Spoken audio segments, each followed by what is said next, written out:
Police have urged patience as they prepare to collect, store and destroy thousands of firearms in response to sweeping gun reform. The Firearms Amendment Bill, introduced in the wake of the Christchurch terror attacks, officially passed its third and final reading last night. The new gun laws will come into force tomorrow, making most semi-automatic weapons and high-capacity magazines illegal. Ben Strang reports. Owners who unlawfully possess military-style weapons will have at least 6 months to hand in their firearms to police, or in some cases the Defence Force.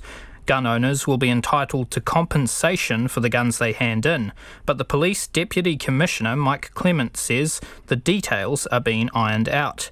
But with no idea how many guns will now need handing in, does Mr Clement think the police have the ability to store all those weapons? We didn't yesterday, but we're quickly developing processes to make sure that we can meet that expectation. And that's why I urge gun owners to register online, be patient, keep the firearms secured, so that by the time that New Zealand Police is ready to receive those firearms, we can do so safely.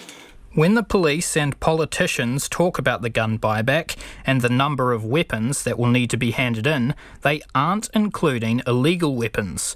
Those are the ones owned by gang members, among others, and Mike Clement wouldn't give his opinion on whether those guns should be purchased as an incentive to people with illegal guns. I think that's a matter for the policy development, and as we know in the legislation, that's not included, so there isn't a buy compensation arrangement for illegal firearms. I think there are arguments for and against, and for the time being, the argument in terms of legislation is against paying for illegal firearms, and I'm confident many people understand the merits of that.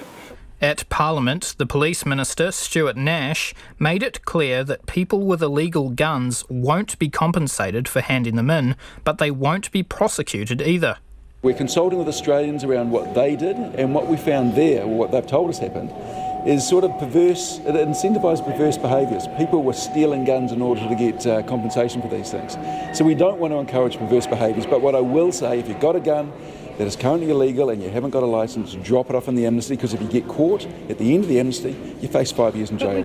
Mr Nash was then asked how, with no register of guns, someone can prove they're the rightful owner of a firearm.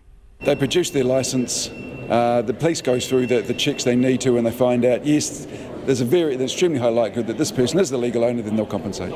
At a police press conference, Senior Sergeant Paddy Hannon showed some of the small, barely visible differences between legal and now illegal firearms. This firearm here, with a non-detachable tube magazine that can take more than 10 rounds, would now be a prohibited firearm. Paddy Hannon says .22 calibre rifles are some of the most popular in the country, and some of the differences between legal and illegal weapons can be subtle. He says the likes of scopes and suppressors will still be legal if they're made for and used with a legal weapon. The police showed how the likes of a Norinco 5.56, a mock of an M16 rifle, is now illegal. Inspector Mike Mickelwraith was asked if the average person would have ever thought a gun like a Norinco would have been legal. So this is now a prohibited firearm, and everybody would have different views as to what they thought.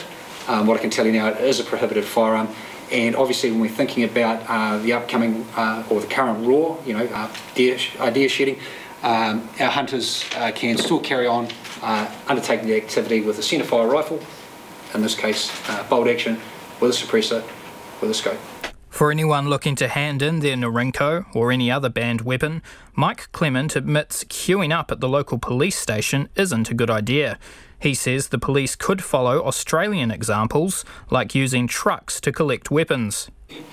I mean, we're mindful of this vision that I have in my head that, we might have queues outside police stations with people holding firearms, and I don't think that probably works for many people. So we've got to find the balance between encouraging people to comply with the intent, because they want to, right? I mean, New Zealanders want to be lawful gun licence holders, and they want to surrender their firearms because they now know they're unlawful.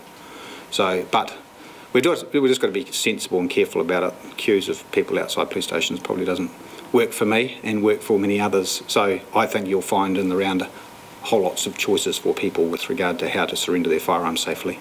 Mike Clement is expecting 100% of prohibited guns to be handed in by the end of the year and says the police will be working with the Defence Force to destroy the weapons.